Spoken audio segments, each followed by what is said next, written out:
तो आप जल्दी आओ। This world is not fit for gentleman. जगत जो है भद्र पुरुषों के लिए नहीं। भक्ति सिद्धांत से हमारे प्रभुपाद के गुरु कहते थे चुपचाप अपना भजन करो और निकल चलो। 2027 में क्या आने वाला है वो आप लोग नहीं जानते। 2032 में क्या होगा वो आप लोग नहीं जानते। समझ रहे आप?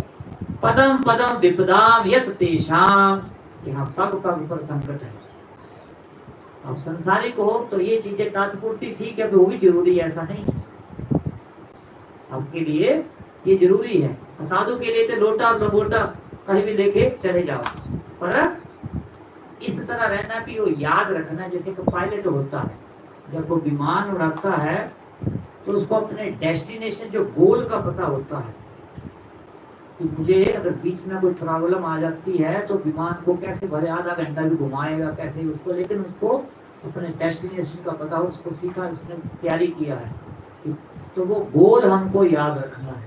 आए थे हरि भजन को मीठे लागे दाम, दुविधा में दोनों गए माया मिली न राम। तो माया बड़ी प्रबल है। कोई कह रहा है मेरे बच्चे न्यूयॉर्क सेटल हो रहे हैं, तो कह रहे हैं अमेरिका सेटल, कोई बॉम्बे सेटल हो रहे हैं। यहाँ हम सेटल होने के लिए नहीं आए। इस बात को अच्छी तरह से समझिए। थोड़े समय के लिए आए, 10 20 50 ज्यादा से ज्यादा 100 साल के लिए। कलयुग में 100 साल कौन जीता है? 50 60 साल के हरिबोल हो जाता है। ऊपर से खाना पीना भी ठीक नहीं है, वो लोग अगर व्यसन भी करते हैं वो भी ठीक नहीं है। समझ रहे आप? तो जितना समय मिला है उतना हरि चरणों में लगाओ। जैसे हम कहीं द्वारका जगन्नाथपुरी कहीं जाते हैं तो वहाँ होटल वो करते हैं रुकने के लिए 5-4 दिन के लिए, फिर उसके बाद वापस आ जाते हैं। तो यहाँ ऐसे ही भेजा गया है हम सभी को। अपनी जिम्मेवारी को निवृत्त करो। भगवान ने दिखाया, भगवान इस पर उठ के अपना ही ध्यान लगाते हैं। भगवान के क्रियाकलाप बताए गए हैं द्वारका में। उसके बाद हम भगवान अपने से बड़ों का सभी का प्रणाम करते हैं।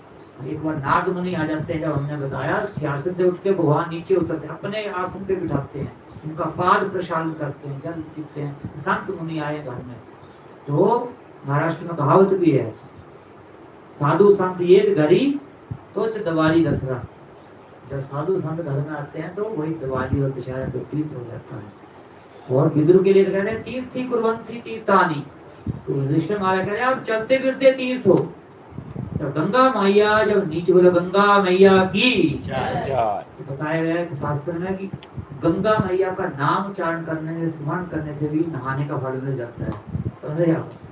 तो गंगा मैया पवित्र है। भारत एक बहुत बड़ा देश है, इसमें कितना नीचे है।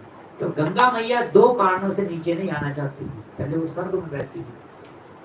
एक तो मेरा वेग ज्यादा है तो मैं रसातल में चली जाएंगे नीचे, उसको पकड़ने वाला संभालने वाला कोई जाए। बोले शंकर भगवान की। तो शंकर भगवान का बहुत बड़ा रोल है। वो परम वैष्णव है। निम्न का नाम यथा गंगा, देवा नाम अच्युत था, पुराना नाम यथा वैष्णव नाम यथा शंभु। हम तो वैष्णव बनने की कोशिश कर रहे हैं, वो ऑलरेडी वैष्णव है। तो जब समुद्र मंथन में भी बारी आती है तो पहले निकला जहर। तो जहर को कोई भी आगे कौन आता है? तो पास में उमा उनकी पत्नी भवानी बैठी है, तो उससे आज्ञा लेते हैं। तो भवानी ने कहा कि ये कार्य आप ही कर सकते हैं। माता पार्वती ने कहा। तो जब अमृत की बारी आई तो तब शिव जी को पूछा भी। और शिव जी इतने संयमी है, वो किसी का प्रभाव, किसी राग द्वेष, वो सब अलग रहते हैं। और इवन वो जो भूत प्रेत पिशाच हैं, उनका नाम एक भूतनाथ भी है। मथुरा में जाते थे तो भूतेश्वर महादेव स्टेशन भी है, ताकि जो लोग उनको शरीर नहीं है, ये जो कटे फटे जो आधी उम्र में कोई टंग जाते हैं। हॉस्टल में किसी के पड़ोसी के 93 मार्क्स आ गए, मेरे 91 आ गए, तो झूल गए। बिल पावर नहीं है लोगों में। तो कहने का अर्थ है उनको, मान लो किसी की 70 साल आयु है, उसने 35 साल में सुसाइड कर लिया, तो 35 साल उसको भूत का शरीर मिलता। वो आयु कटेगी पूरी, तब तक भले आप यहोवा चले जाओ, कहीं चले जाओ। तो कहने का अर्थ है आयु को अच्छी तरह लगाओ। शिव जी उन लोगों का भी उद्धार करते हैं कि वो उस शरीर में है, मर्दस्थान में। और ये जल्दी आशुतोष भी उनका नाम है। तो वहां पर शिव जी ने प्रार्थना किया, जो भगीरथ है, तो एक शिला आती है वहां पर बद्रीनाथ के पास में, भगीरथ शिला पास में। उन्होंने केदारनाथ जी को जल चढ़ाया, शिव जी उसी को प्रकट को मांगो, बोलो तो उन्होंने भीष्म जी ने अपना बेग जो है जटाओं के ऊपर पकड़ा।